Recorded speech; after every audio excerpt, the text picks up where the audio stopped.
suis de retour dans le Grand Nord du Québec, où j'ai entendu parler d'histoires de pêcheurs autochtones dont les lignes ont été cassées et leurs filets déchirés par des poissons démesurés. Incroyable. Je veux voir de mes propres yeux à quel point ces poissons peuvent devenir gros. Les communautés ici sont très éloignées, parfois à des centaines de kilomètres, et il n'y a aucune route. Alors c'est l'hélicoptère ou l'hydravion. Le territoire est tellement vaste, c'est incroyable, il y a tellement de rivières et de lacs que c'est sûr que dans les profondeurs quelque part, il y a des monstres qui se cachent. Je viens rencontrer le chef de bande Noah. Je pense qu'il va pouvoir me donner quelques conseils pour pêcher ce lac énorme. You must be Noah. You must be Cheryl. How you doing? Good. Good to meet you. Welcome. The chief in person. So this is where you guys hang out, huh? This is where you hunt. Yeah, this was paradise here. There's lots of caribou. And it's also known for big fish. Big fish, that's you. That's why I'm here. I heard, I did my research. Mais avant de partir sur le lac, le chef Noah me met en garde. There have been outsiders that have been attacked by bears, even killed by bears. Some people have been killed? Really? Yeah, there have been incidents in the past, but never with First Nations people.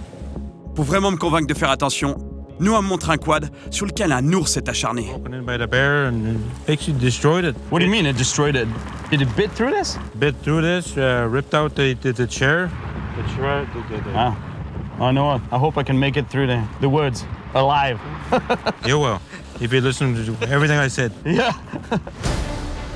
Le chef Noah m'a prêté son bateau pour que je puisse m'aventurer sur cet immense lac.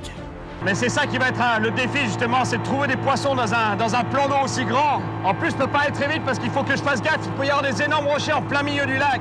Le chef Noah m'a parlé de rapides qui sont très bons, de l'autre côté du lac.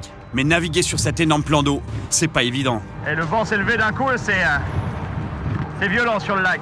Ça commence à être chaud la navigation, surtout avec un petit canot comme ça. Et en plus, plus il y a de vagues, plus c'est difficile de voir les rochers. C'est pour ça que je vais super lentement. Regardez, c'est exactement ça que je vous disais. Regardez, des rochers comme ça, on les voit à peine sous la surface. Il est au milieu du lac, au milieu de nulle part. Ça, c'est hyper dangereux. Avec les vagues, on ne voit pas. À la limite, si le temps était hyper calme, on pourrait voir juste une petite bosse au-dessus de l'eau, on verrait un rocher. Mais là, avec les vagues, on ne voit rien du tout. C'est super chaud. Je continue et je finis par arriver de l'autre côté.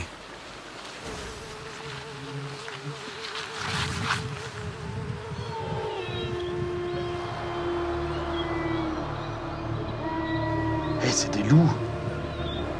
C'est une meute de loups.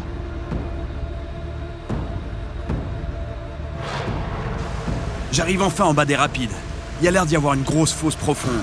C'est certain qu'il y a du poisson là-dessous.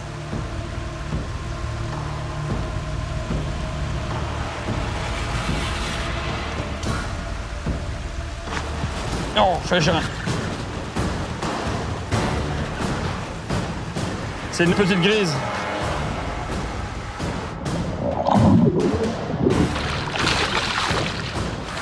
C'est incroyable l'agressivité de ces poissons. Regardez la taille de la cuillère par rapport à la taille du poisson. J'ai mis une grosse cuillère pour prendre des grosses grises et les petites l'attaquent comme si c'était rien du tout.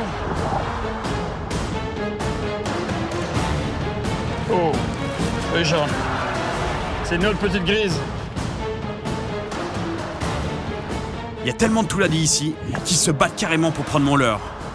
Le seul problème, ils sont tous très loin d'être aussi gros que le poisson mythique que je veux prendre. Il y a énormément de poissons ici, c'est incroyable. Par contre, que des petits. Rien qui puisse déchirer un filet ou casser une ligne, ça c'est sûr. J'ai pris que des petits touladis. Pourtant, je suis sûr que le gros poisson que je recherche est ici quelque part. Mais mon voyage tire à sa fin, et cet endroit est tellement vaste que ça me prendrait trop de temps pour le trouver tout seul.